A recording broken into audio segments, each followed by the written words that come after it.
KM Vision, une génération d'action. Toute actualité sur KM Vision. Pour plus d'informations, appelez au 77 424 34 78 ou le 78 308 30 49.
Proviseur, le premier sketch clap sur le civisme, un poème du censeur qui sera déclamé par Awakan.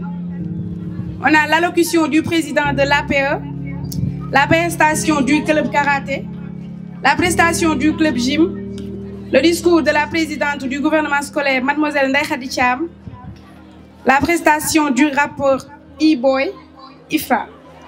On a la première prestation du club science, la présentation des cultures sérères, qui sera suivie de la prestation de la culture Peul. Et en dernier lieu, nous aurons la prestation de la culture Wolof. Pour ce qui va suivre, nous avons l'allocution du parrain M. Sidi Lamine Ndiaye, le théâtre du club anglais sur l'intelligence artificielle, la deuxième prestation du club science, le théâtre du clap sur la tricherie, qui sera suivi par des déclamations de poèmes par les clapiens. On a aussi le théâtre du club arabe, la troisième prestation du club science, des slams. Et pour clôturer la journée, on aura aussi la prestation du rappeur IFRA.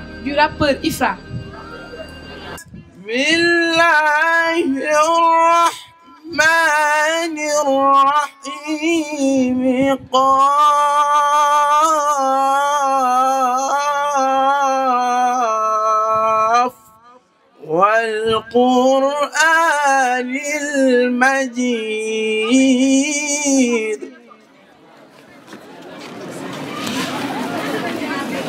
بل عجبوا أن جاءهم منذر منهم فقال الكافرون هذا شيء عجيب صدق الله العظيم. Monsieur le surveillant général, Monsieur le parrain El Hadji Sidi Lamine Ndiaye et toute la délégation qui l'accompagne ce matin. Madame, Messieurs, les professeurs, les surveillants et également tous les acteurs de l'établissement. Madame la présidente du gouvernement scolaire, à travers elle, je salue tous les élèves de cet établissement. Bref rappel, pour vous montrer que l'école franco-arabe, l'option, a été une demande criarde des parents d'élèves qui ont souhaité que leurs élèves allez l'enseignement religieux coranique et l'enseignement également moderne, c'est-à-dire française. Et depuis cette date jusqu'à aujourd'hui, je puis vous dire, l'école a formé beaucoup d'élèves qui essaiment partout dans les universités, dans les écoles également sénégalaises. L'école a formé des ingénieurs en polytechnique, des ingénieurs en génie civil, génie mécanique, de grands mathématiciens, dont certains même sont à l'étranger, mais également de grands littéraires. Ça aussi, il faut le reconnaître. De grands littéraires en arabe, de grands littéraires également en langue française. Donc, monsieur le parrain, comprenez que le lycée franco-arabe de Keur Madiabel, Zadi appelé lycée 100%, a eu à faire 4 ans successifs 100% au BFM. Et ceci également, c'est grâce à un corps professoral dévoué au travail, rompu à la tâche, qui n'ont jamais ménagé aucun effort pour assurer également une réussite éclatante des élèves. Le gouvernement scolaire également aussi, c'est des cadres de formation continue. C'est des cadres également d'expression artistique. C'est le cadre également de promotion des valeurs civiques et citoyennes. C'est à l'école qu'on apprend la citoyenneté. C'est à l'école qu'on apprend le civisme. Sans quoi, aucun pays ne peut se prétendre développer. Pour en finir, je voudrais remercier le parrain, Sidi Lamine Ndiaye, dont je tairai le CV élogieux. Peut-être que Zara va lire pour vous faire comprendre pourquoi on vous choisit des parrains. Un parrain, on le choisit.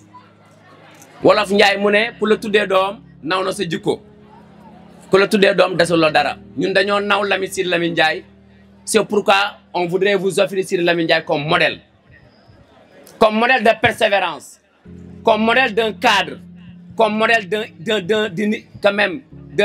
cadre de haut niveau, d'un intellectuel également émérite, mais également d'une personne dotée d'une bonté sans jamais égalée, mais également une personne quand même dont l'humilité me dépasse et dépasse également toute personne qui le connaît. Sidi Lamine Ndiaye est un cadre également des finances décentralisées. C'est quelqu'un également qui a eu un riche parcours. C'est quelqu'un qui n'a jamais ménagé aucun effort pour être aux côtés de sa population. À Sam dans son ASC Tandem. Son club de cœur, Djabel Foot. L'établissement scolaire que vous voyez là, le lycée franco-arabe, il n'est pas à son premier coup d'essai parce qu'il y a une machine à reprographie qui nous a offert ici à hauteur pratiquement de 700 000 de francs CFA. C'est la raison pour laquelle vous comprenez. Merci. Donc, vous comprenez ceci. Tout ce que je viens de citer par rapport aux qualités d'un homme humain, par rapport aux qualités d'un intellectuel émérite, par rapport également aux qualités d'une personne très humble, également, c'est la raison pour laquelle nous avons voulu également ce matin vous offrir également ce parrain comme modèle. ولتربها حنت قلوب إنها فلسطين أرض القدس أرض الأقصى ومسرى نبينا صلى الله عليه وسلم والقبلة التي توجه إليها رسول الله بعد الهجرة 17 شهرا. إنها فلسطين أرض الكثير من الأنبياء والمرسلين فعلى أرضها عاش إبراهيم وإسحاق ويعقوب ويوسف ولوط وداوود وسليمان وزكريا ويحيى وعيسى عليهم السلام وغيرهم الكثير ممن لم تذكر أسماؤهم من أنبياء بني إسرائيل. إنها فلسطين أرض بيت المقدس. نجد أنفسنا أمام مأساة تعجز الكلمات عن وصفها اختلطت فيها العبارات بالعبارات. إن المؤامرة أصبحت حقيقة واقعة ظاهرة العيان تتسارع خطواتها يوما بعد يوم. ومع ذلك نعلم يقينا أن قضية فلسطين لن تنسى أبدا لأنها في قلب كل مسلم.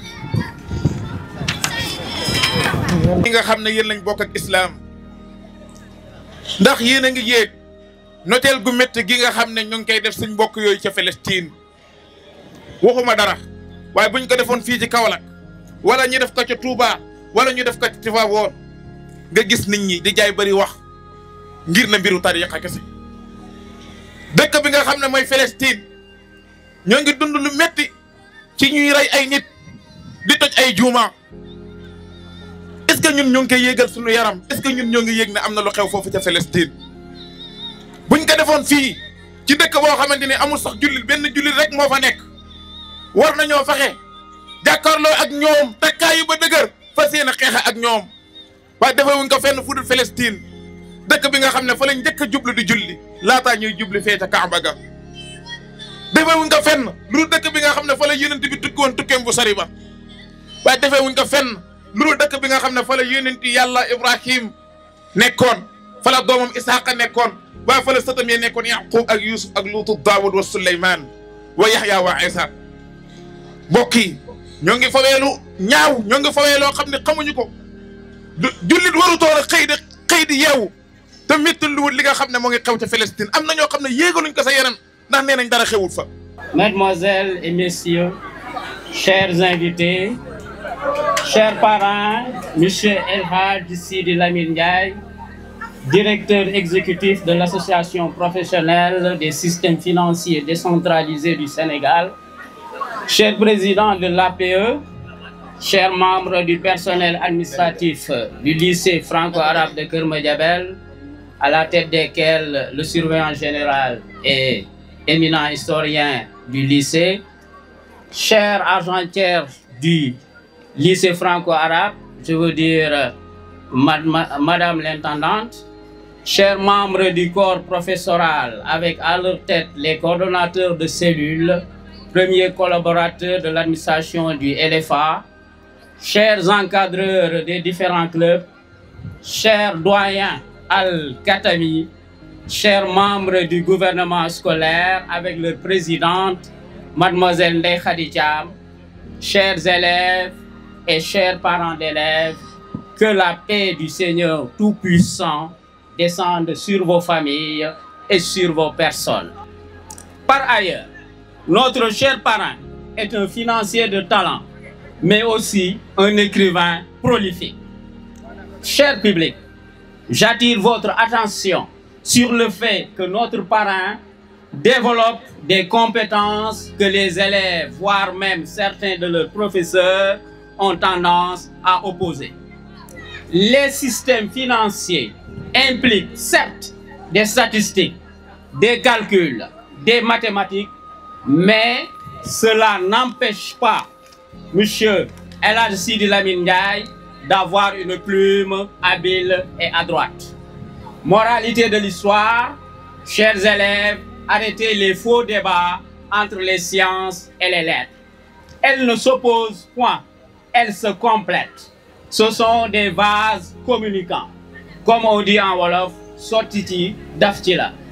En effet, notre établissement n'a pas encore de laboratoire fonctionnel, de salles multimédia avec des imprimantes de dernière génération, de bibliothèques dignes de ce nom, avec des ouvrages au programme dans les 3 langues d'enseignement que sont l'arabe, le français et l'anglais, mais aussi des ouvrages en sciences, vecteurs de développement. Vous n'êtes pas sans savoir que nous sommes à l'heure du numérique et de l'intelligence artificielle. Nous ne voulons pas que notre franco-arabe soit à la traîne, que Keur Madiabel soit à la traîne. Nous voulons guider nos apprenants face aux défis de l'intelligence artificielle et nous savons que nous avons frappé à la bonne porte en faisant de vous notre parrain. Nous croyons dur comme fer que vous allez nous accompagner dans cette quête de l'excellence. Chers parrains, chers élèves et chers invités, merci pour votre aimable attention. Le civisme. La civilité sont 2 valeurs fondamentales pour être un citoyen responsable. Chacune d'elles font du citoyen un acteur dans une vie harmonieuse et épanouie. Être citoyen au sein d'une société revient à adopter une attitude citoyenne. Être un citoyen civilisé, c'est respecter et être dévoué pour la collectivité dans laquelle on vit. Être un citoyen responsable, c'est respecter les conventions sociales et les lois établies par la communauté. Être civilisé, c'est alors avoir souci du bien commun et le traduire dans des actes et des comportements idoines. Être civilisé, c'est avoir conscience que ces actes les plus quotidiens, ces comportements habituels peuvent soit nuire au développement, soit le favoriser. Notre éducation à la citoyenneté est un ensemble de connaissances, d'aptitude qui permettent aux gens de connaître les valeurs requises pour la vie commune, d'effectuer des choix et d'agir dans ce respect. Elle vise à sensibiliser aux valeurs requises pour la vie commune dans la société. La citoyenneté garantit le droit du citoyen, mais aussi son devoir vis-à-vis de la communauté. La citoyenneté exprime la condition du citoyen, tandis que le civisme exprime la condition du citoyen conscient de ses devoirs. Je dénonce. Je dénonce en disant que nous voulons du civisme et de la citoyenneté dans le numérique. Nous sommes à l'ère des réseaux sociaux où tout semble permis. Dans l'anonymat, on peut se cacher derrière son clavier et détruire sans raison la vie de paisibles citoyens les saluent. Plus grave encore, certains sapent l'unité nationale par le biais de l'ethnicisme, du régionalisme, de la religion et n'hésitent plus à s'attaquer à nos chefs religieux. Nous n'avons pas intérêt à prêter le flanc face aux menaces et périls qui nous entourent, comme le fanatisme religieux, le banditisme transfrontalier, sans compter les perspectives en ressources naturelles, qui donnent de l'appétit à beaucoup de vautours, qui rôdent des assurements dans les alentours. Hélas, nous sommes dans les jardins du numérique, de sa mission sociale qui est d'instruire et d'incliner à ses passionnaires la morale, l'ethnique, le civisme et la citoyenneté, de former des jeunes gens aux réalités de leur milieu, des élèves bienveillantes, altruistes, vertueux, intègres et valeureux sortent de ce jardin en bons citoyens très civilisés et dévoués à la tâche commune. Bien fashionné, ils peuvent prétendre à des postes de responsabilité. Responsables, aptes, méritoires et compétents, ils peuvent jouir de leurs intégrités afin de servir avec dévouement et dignité leurs compatriotes. Mais vous là, vous parlez pour qui vous faites ces autres civils? Ouais, vous n'y a pas de canam qui n'a pas d'ailleurs, on a un peu de peut-être mon nid m'a fait, mais quel de l'eau de la yed dans de foule. Vous avez parlé de notion de civisme, paraît-il que vous avez fait vos humanités? Alors, savez-vous que le civisme du mot latin qui vit est l'art d'être citoyen? Comprenez par là que yo, ñun ak ñi ñep, le respect et le dévouement que nous devons avoir pour la collectivité dans laquelle nous vivons, ainsi que le respect de ses lois et de ses conventions. Oh, sama jamin, mani, doole ma ca xas de, fii mbeddu dong la, te wolof nee na mbedd mi mbeddu mbuur la, naan ndox mu sedda. Mbedd dong, lu ñëpp bokk du togg. Et puis Anibou, c'est qui vous? Le président de la République Bassirou Diomaye Diakhar Faye, Messieurs le maire Abdoulaye Diatta, Messieurs le chef de quartier Baye Ndongo Thiam, suñu bëggee réew mi nag foog ñu lamboo jikko fa ñoom maam président sax wax na ko jub jubal jubanti waaye nañu dóor si koñ yi si gox yi si nguur yi si quartier yi ba du am police ak gendarme service d'hygiène dootu ñu sonn bay sonal kenn. C'est une mission dont son accomplissement rime avec engagement et abnégation. Je vous exhorte à faire preuve de civisme. Ne garez pas, mais garez votre localité en faisant recours à l'activisme. Soyez soucieux et étonnants du patriotisme. réew bu nekk ñàkk ndaw ba koy jagal la garabu noflaay bi nañ ko dand foo ko fekk fàddal. Être parti, train de l'amélioration locale. Ce petit push a été jamais banal, car il est révélateur de vos aspirations et valeurs. Nañu saxal yar ak aamu lu dul baaxal sunu dëkkuwaay waruñu soxal ci kaw ñu bàyyi soob te soob ça va plus bala sunu yaa fuus di ñëw ci ndam ni di ko yóbbu slam. La briseuse n'aime pas nos brises. Elle engloutit et dévore nos cerises. Elle déteste et hait nos berceuses. Elle les évente et les rend évanescentes. Combien de rêves déjà brisés? Combien de mythes déjà enterrés? Combien de lumières déjà éteintes? Cook, mérite-t-il le temps de déception? Nous jouons à Usain Bolt et nous croisons son colt. Nous mimons Lionel Messi. Elle nous impose ses Messi. Nous imitons Michael Jordan. Elle bombe ses Dan. Nous passons pour Michael Jackson. Elle nous vend son crack. Nous espérons un amical Cabral El Ravil Lacal. Nous voulons Thomas Sankara. Elle nous fait miroiter des caradors. Comme c'est beau de vivre en paix, de créer une atmosphère de bonheur éternel. Un jour, j'ai demandé à la nature quelle en est la clé. Elle me répond d'un ton solennel, s'entraimer au lieu de s'entortuer. Cette vérité m'a fait suer, car la réponse était venue à son heure pour soulager ceux qui étaient victimes de malheur. Non, jeunesse altruiste et consciente, redonnant du sang pur à cette humanité soupirante.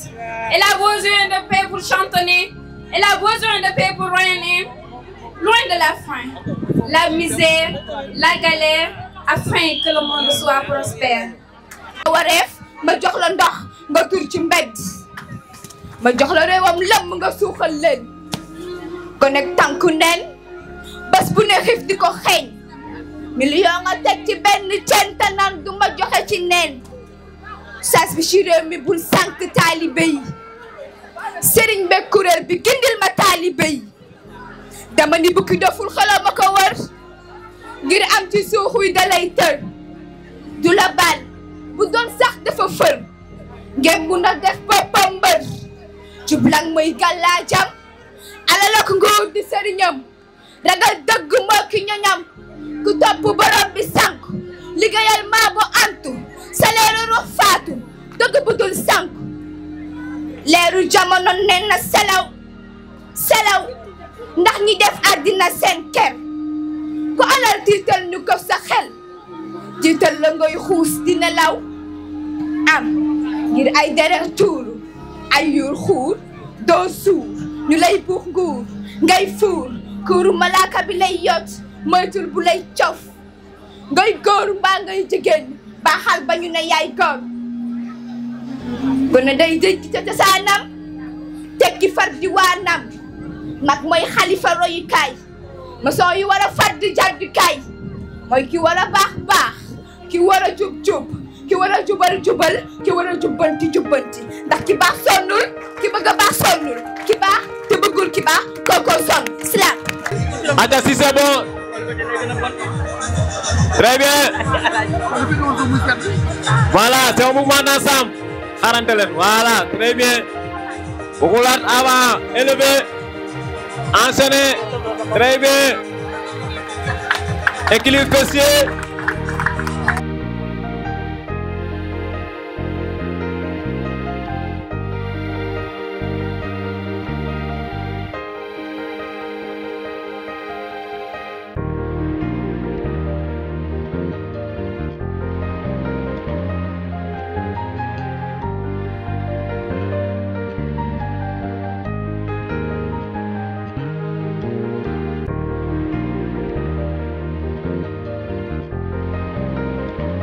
De très bons gymnastes, en place.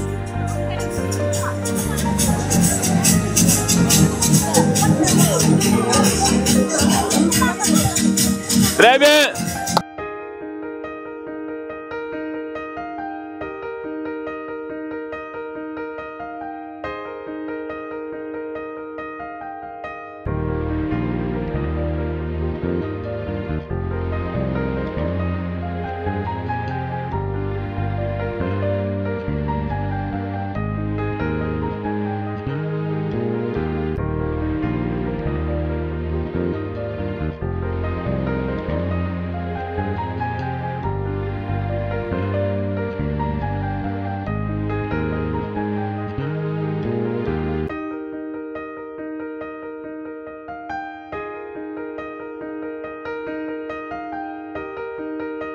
Sont groupés.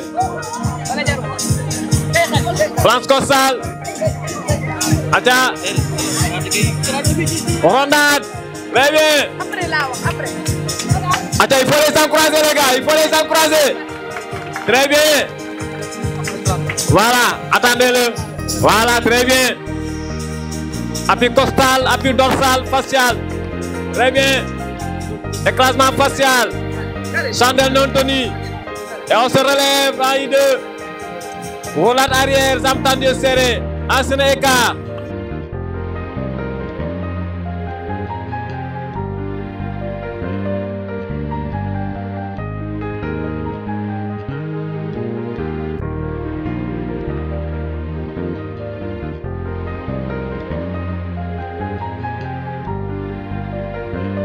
individuel. Enseignement individuel. moo ngi lycée de Kër Madiabel. Place faciale. Machallah, Sorosa, très bien.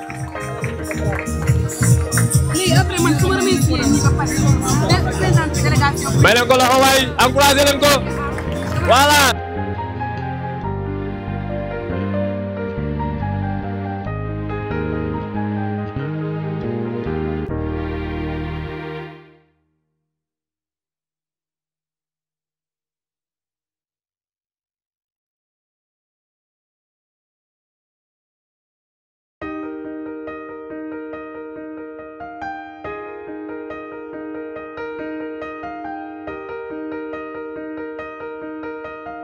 Deuxième en phase départementale, sport scolaire. Deuxième du moins, médaille d'argent.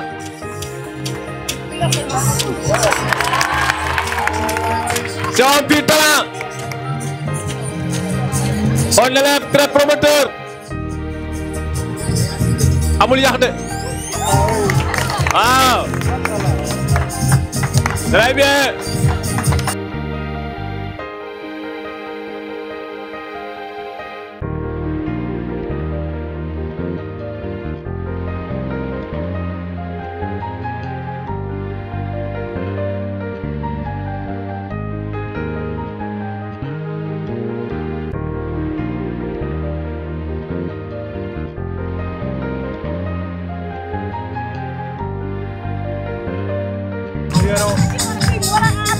Avec des craques de main s'il vous plaît gars, nañu ànd ak musique bi quoi, loxo yi. Voilà, très bien les gars, très bien. Loxo yi waay. Voilà, très bien. Il est médaillé de bronze au phase départementale.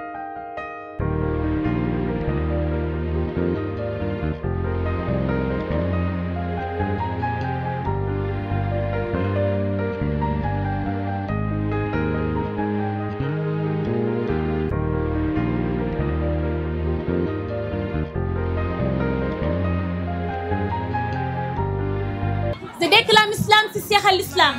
Je déclame l'islam, c'est Cheikh al-Islam Baye Niass. Cet islam ne soit pas bizarre dans ma présentation poétique, car ce n'est pas par hasard que je vous parle de lui. Je suis cet islam barhamien. Oui, il kaolackoise. Qui dit Kaolack dit Baye, qui dit Kaolack dit Niassène, oui également. Qui dit Kaolack dit Barhama. Mam Baye Niass, il est ma force, mon espoir, mon premier, mon dernier, il est mon essentiel. Barhamien. La mère des Niassènes bëgg Mam Baye soppay Cheikh al-Islam Niass, la piline citoyenne. C'est Ibrahima Niass, le citoyen modèle, l'homme courtois, le marabout fidèle. Je dis moom may borom jëbbu leer bi borom taar bi borom balamaan bi. Baye doy nañu wuru sak ngalam ku tax ñi ngalam ba mu neex. Baye ba mu yegsee lépp luy caaxaan tas. Dénk ñu ay turu yàlla jox ñu kurus ñu tas.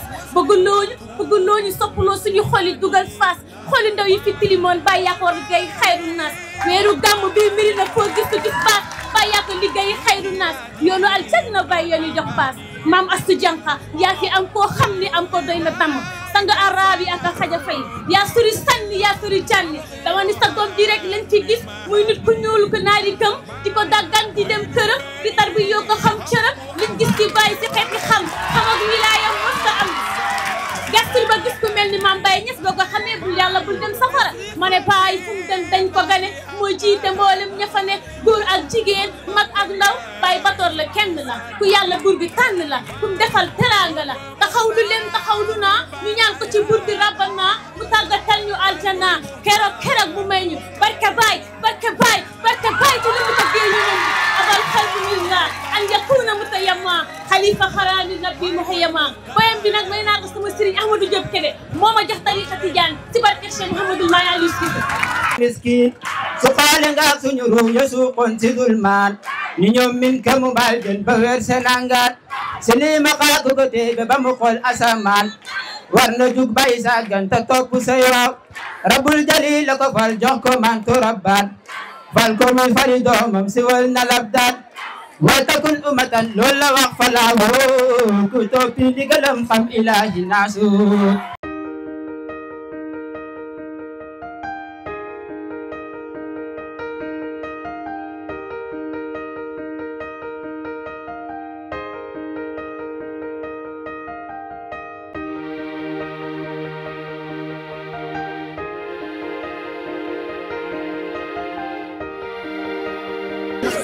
Désiré. Yoy. Kibari stay show. Oi Suki. Ich. Ni. San. She. Go. Ich. Ni. San. She. Go. Ich. Ni. Shan. She. Go. Yummy. Yoy. Take a good Sharon. 1, 2, 3, 4, 5, 6, 7, 8, 9. Vos applaudissements s'il vous plaît. 10, 11, 12.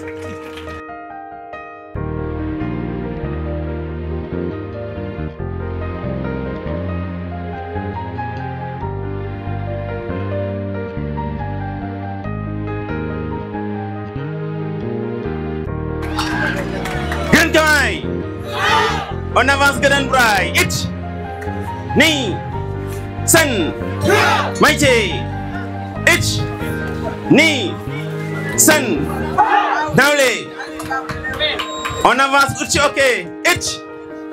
Ni. San. Maïté. Ich. Ni. San. Daoulé. On avance Aji ok. Ich. Ni. San. Maïté. Ich. Ni. San. Moi.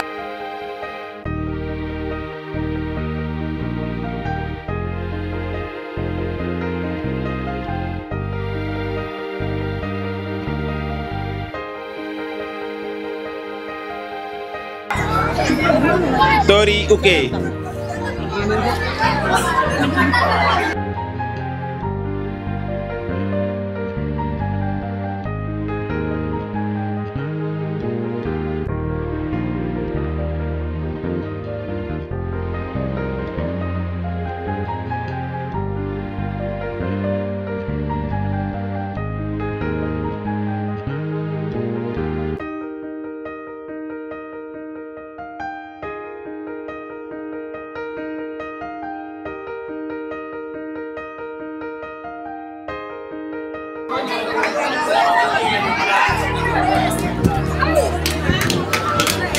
Us. Tori Uke. Us. 2007, elle est la fille de Ba Ibrahim Cham et de Aram Bitey. Dès son plus jeune âge, elle baigne dans un environnement propice à l'apprentissage, où la rigueur et la spiritualité tiennent une place centrale. À seulement 8 ans, elle commence à étudier le livre sacré qu'est le Coran, sous la bienveillance et les conseils éclairés de son père, ce qui témoigne déjà de sa discipline et de sa précocité intellectuelle. À 9 ans, elle poursuit son chemin en rejoignant l'école arabe Cheikh Kébé, où elle passera 2 années d'études. Cette période renforce sa base religieuse et linguistique, tout en développant son sens de la communauté et de l'écoute. En 2013, elle intègre l'école élémentaire 3, où elle va briller par son sérieux, sa régularité et ses excellents résultats. Pendant les 6 années passées dans cet établissement, Ndeye Khady sort systématiquement première de sa classe à chaque trimestre. Un exploit qui souligne son travail acharné, sa concentration et son amour pour les études. En 2019, elle passe avec succès l'examen du CFE et admise au lycée franco-arabe de Keur Madiabel. Une étape clé dans son parcours scolaire. Dès son entrée au lycée, Ndeye Khady ne tarde pas à se faire remarquer, non seulement par son excellence académique, mais aussi par son implication remarquable dans la vie scolaire. Elle s'engage pleinement dans les gouvernements scolaires successifs, occupant à chaque fois des postes de responsabilité. Que ce soit en tant que délégué de classe, membre actif du conseil des élèves ou porte-parole dans diverses activités, Elle incarne un leadership calme, réfléchi et tourné vers le bien commun. Ce qui distingue Ndeye Khady de ses semblables, c'est sa capacité à conjuguer exigence personnelle et altruisme. Toujours disponible pour aider ses camarades, elle joue un rôle de guide et de soutien, notamment auprès des élèves en difficulté. Son sens de l'écoute, son empathie naturelle et sa capacité à motiver les autres en font une figure de référence au sein de son établissement. Ses relations avec ses camarades sont empreintes de respect, de solidarité et d'une grande maturité. Elle parvient à créer une atmosphère d'entraide autour d'elle où chacun se sent valorisé. Du côté des enseignants, Ndeye Khady est unanimement saluée pour son sérieux, sa curiosité intellectuelle et son attitude respectueuse. Les professeurs la décrivent comme une élève humble, ponctuelle, rigoureuse et toujours désireuse d'en apprendre davantage. Sa participation active en classe, la pertinence de ses interventions et son sens de l'organisation illustrent parfaitement son engagement constant envers l'excellence. Au-delà de ses performances académiques, Ndeye Khady s'illustre aussi par son engagement pour la promotion de son établissement. Elle prend part à toutes les initiatives visant à valoriser le lycée, que ce soit à travers l'organisation d'activités culturelles, la participation à des concours interscolaires ou encore des campagnes de sensibilisation. Elle représente avec fierté les couleurs de son école, qu'elle considère comme une seconde famille. Son implication témoigne d'un attachement profond aux valeurs de l'établissement et d'une volonté ferme de contribuer à son rayonnement. En somme, Ndeye Khady est bien plus qu'une élève brillante. Elle est une jeune fille inspirante, responsable et engagée au service de sa communauté scolaire.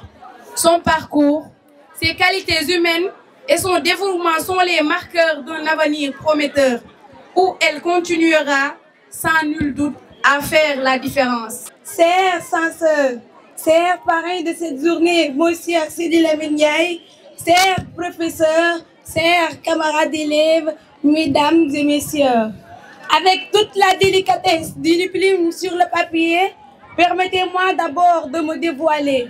Je suis Ndeye Khady Thiam, représentante et présidente de tous les élèves du lycée franco-arabe de Keur Madiabel. Aujourd'hui, nous nous sommes réunis dans le cadre des activités du gouvernement scolaire, en cette cérémonie solennelle qui marque la fin des 72 heures. Ces activités ont commencé le jeudi avec une organisation de récital suivie de reading competition de la finale des génies en herbe. Le vendredi, on a pu terminer les finales de concours Coran et de concours de poésie, des débattants et de l'épellation des mots. Aujourd'hui, c'est la journée officielle. Ces activités sont l'un des activités de récréation. Elles entrent dans le cadre de renforcement des enseignements d'apprentissage. Le gouvernement scolaire est dans le cadre de renforcement des enseignements d'apprentissage et de formation continue des élèves, d'où l'intérêt pour nous d'accorder une importance capitale à ces activités. Le gouvernement scolaire, c'est aussi une école de formation citoyenne des élèves que nous sommes, pour manifester notre engagement envers notre établissement et notre communauté. C'est pourquoi je voudrais exhorter davantage mes chers pères élèves à se mobiliser dans les activités du GOSCO et de l'établissement. Le thème retenu cette année implique actualité et révèle un intérêt majeur pour la communauté éducative et scolaire. L'intelligence artificielle. L'intelligence artificielle est définie comme tout outil utilisé par une machine capable de reproduire des comportements liés aux humains tels que le raisonnement, la créativité et la recherche. Mesdames et messieurs, chers membres de l'administration, honorables parrains de cette journée, enseignants, encadreurs, élèves, chers invités, nous vivons une époque fascinante. L'intelligence artificielle que nous utilisons parfois sans même nous en rendre compte est en train de transformer notre manière d'apprendre, de communiquer et de penser. Elle peut être un formidable outil, mais attention, elle ne doit jamais remplacer notre esprit critique, notre créativité, ni notre capacité à réfléchir par nous-mêmes. Chers élèves, ne tombons pas dans la piège de la facilité. Une dissertation rédigée par une machine ne vaut rien si elle ne reflète pas vos idées. Un devoir corrigé par un algorithme ne vous apprend pas de vos erreurs si vous ne les comprenez pas. L'intelligence artificielle est un moyen, pas une fin. Elle peut nous aider, mais elle ne doit jamais placer à notre place. À présent, monsieur le parrain de cette journée, permettez-moi d'adresser mes plus sincères remerciements. Merci à monsieur le proviseur, merci à monsieur le censeur, merci à toute l'administration.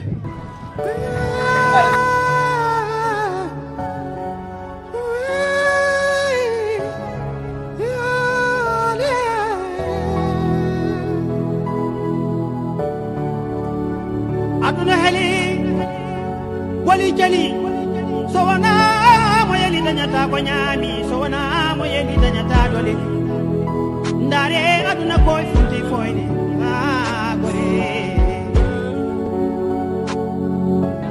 Et à toute l'administration pour vos soutiens sans faille, merci aux enseignants et aux encadreurs pour leur patience, leur disponibilité et leur passion communicative. Merci aux parrains de cette journée, monsieur El Hadji Sidi Lamine Ndiaye, directeur exécutif de l'association professionnelle des systèmes financiers décentralisés du Sénégal, pour sa générosité et son engagement envers notre éducation. Le parrainage accepté et votre soutien pour la réussite de ces journées ne sont pas votre coup d'essai dans le développement de l'établissement. La dotation d'une machine à reprographie à l'école est un acte de plus qui témoigne votre soutien inlassable au lycée franco-arabe de Kermadabel. Soyez à la fois remerciés et sollicités. Merci à tous ceux qui ont contribué de près ou de loin à faire de cette journée une réussite. Ensemble, faisons de l'intelligence humaine notre priorité et de l'intelligence artificielle notre allié, mais jamais notre maître. Merci. maa ngi siyaar sama papa Mouhamadou Lamine Ndiaye papa ak ñëpp ñu toog fii pare ngeen man ñu dem wayo wayo wayo wayaga yaga now get up stand up get up for your right get up stand up. Don't give up to fight. Tout le monde également. Tout ma bambala ma doxa xale yi. Ñu dem. Bambalam bambalam bambalam bambalam bambalam bambalam bambalam bambalam bambalam bambalam bambalam. Aja bambalam ni. Sama xol yaa ci ne. Sama xol yaa ci ne. Sama xol yaa ci ne. Sama rene xol yaa ci ne.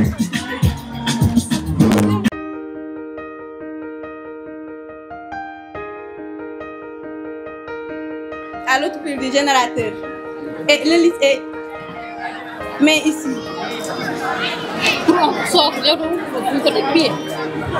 Après, on contacte et ça roule. Des fois, à cause des forces de frottement, ça peut ne pas fonctionner.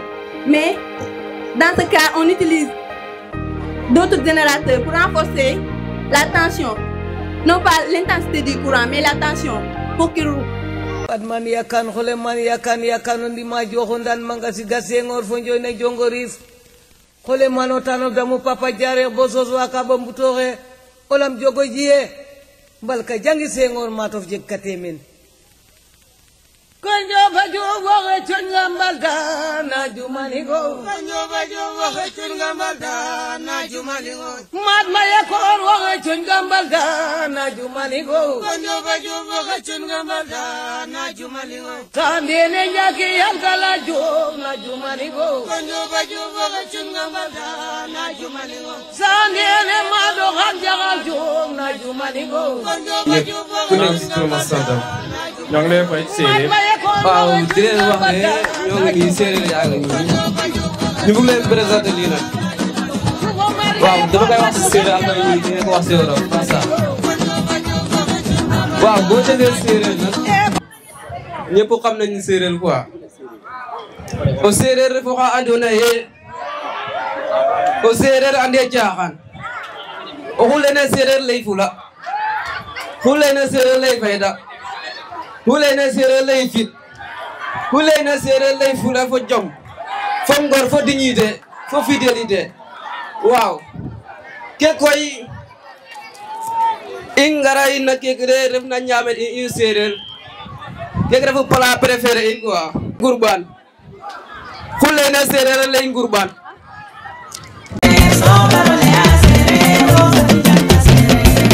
Tanga serer way genu la ya paval kayonda waxa tonya in defna serer so barole ya serer o fatiya serer jam leti falwa kayo wala ya paval ndaxam tuklor wa wala ya tuklor nda de to jola wa wala ya jola bambara wangeno wala ya bambara nda de ti sose wa wala ya sose en ndabu serer so ngajin la paval kayonda in betonya de defna serer kay barole ya serer o fatiya serer kumba sepende nyayo itari mel dakaro sento ala ya serer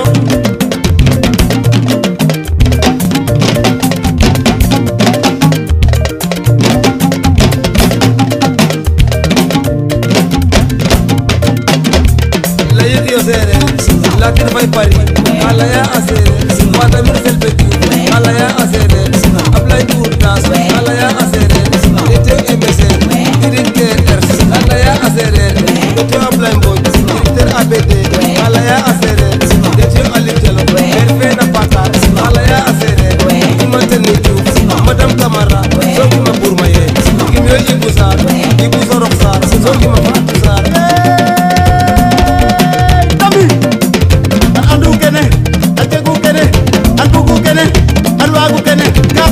karajum ono interest rek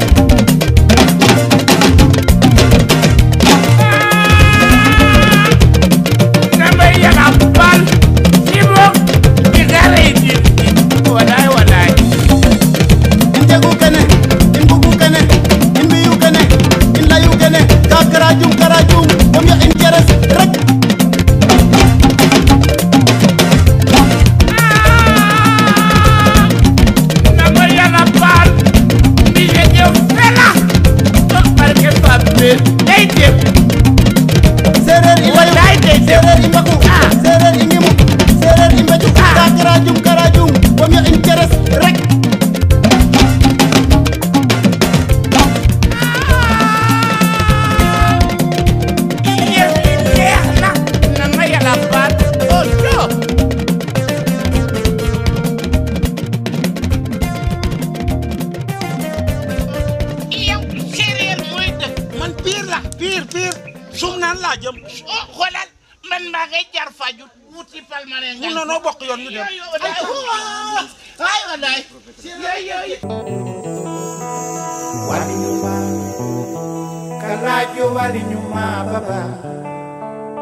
ay monsieur Thiam la yàlla yaa amale Thiam SDT yàlla yaa amale ay monsieur Sine yàlla yaa amale ay monsieur Sine yàlla yaa amale ay monsieur Sila yàlla yaa amale Wasta Cissé yàlla yaa amale.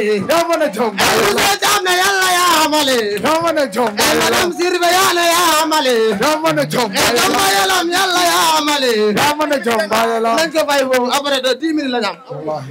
wallahi ma ne ku sey ñaan nga am doom mooy ñoom ñaar lañ ci mooy am mooy li mu nii moom moo lay wan ne loo am bés dina ñëw nga mën a ñàkk loo ñàkk bés dina ñëw nga mën a am léegi nag dara bu wax day accéléré léegi damay jàll si bii dama leen di firil bii rouge yi firi nañ ko ba pare noir bi ak blanc bi moo des léegi noir bi ak blanc bi dañuy dellu si ponku imaani an tu'mina bil qadri xayrihi wa sarrihi bii nii bii bu weex bii nii mooy kene seet bi lii nii lépp mën na neex mais tamit bul sóoraale ne neex na ba nga sàggan ba ñàkk xam ne doon na naqadi fal force bu neexee tey dina neex suba an tu'mina bil qadri xayrihi wa sarrihi léegi nag foofu ma profité sàcci firil leen lan mooy baatu pël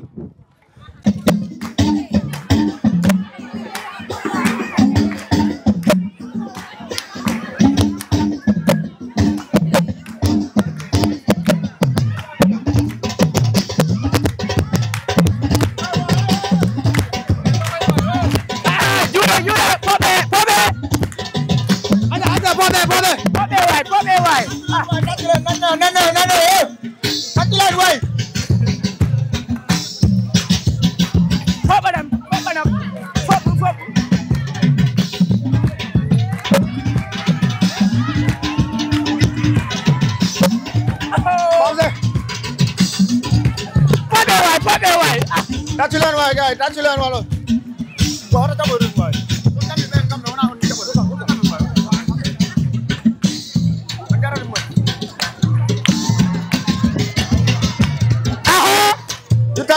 Ñu tatu ey.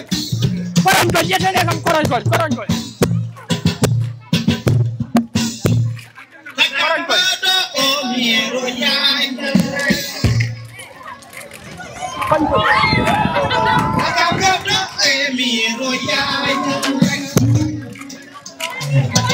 Waa tàccu leen bëri waay ngir yàlla bu leen sawar waay eh bi ngeen tàccu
Ala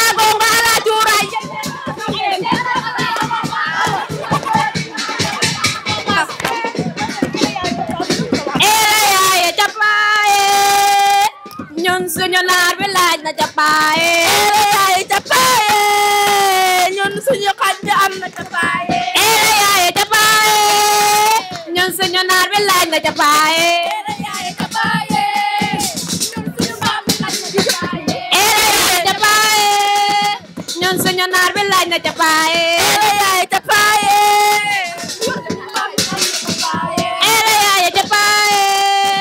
ñun suñu naar bi laaj na capaaye am dootuñu fi gën dem ba ci biir kër gi doy na ma ne doy na laa wax doy na ma ne doy na kuma ndete yaay baat la ci daa ndete kuma ndete yaay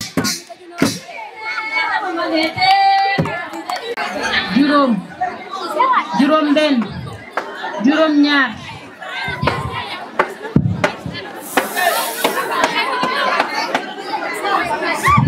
lii ma defal suñu seet bi léegi nii moom la ñu wooyee natt loxo natt naa loxo mi juróom ñaari yoon nattee ko dugub ak ceeb ak menthe fraîche seddaayu menthe fraîche néegam bi seddee noonu dugub ak ceeb day law yàlla def barke ci sëy bi. Et je tiens à exprimer mes remerciements les plus chaleureux à toute l'équipe pédagogique ainsi qu'à l'ensemble du lycée pour cette marque de confiance. L'éducation, comme l'a dit tantôt le censeur, est la clé du progrès et du développement de toute société. Elle est bien plus qu'un simple accès à la connaissance. Elle représente un puissant levier d'émancipation et d'innovation et de transformation sociétale. Chaque cours suivi, chaque livre lu, chaque réflexion menée constitue une pierre apportée à l'édifice de notre société. Investir dans l'éducation, c'est investir dans l'avenir d'un monde où les générations futures seront mieux préparées à relever les défis de leur époque. Et œuvrons pour un avenir où chaque jeune armé de savoir et de valeurs citoyennes deviendra un acteur de développement. Merci à vous tous pour cet honneur et que cette journée soit riche et d'échanges et d'apprentissage inspirants. Je vous remercie de votre aimable attention. KM Vision, une génération d'action. Toute actualité sur KM Vision. Pour plus d'informations, appelez au 77 424 34 78 ou le 78 308 30 49.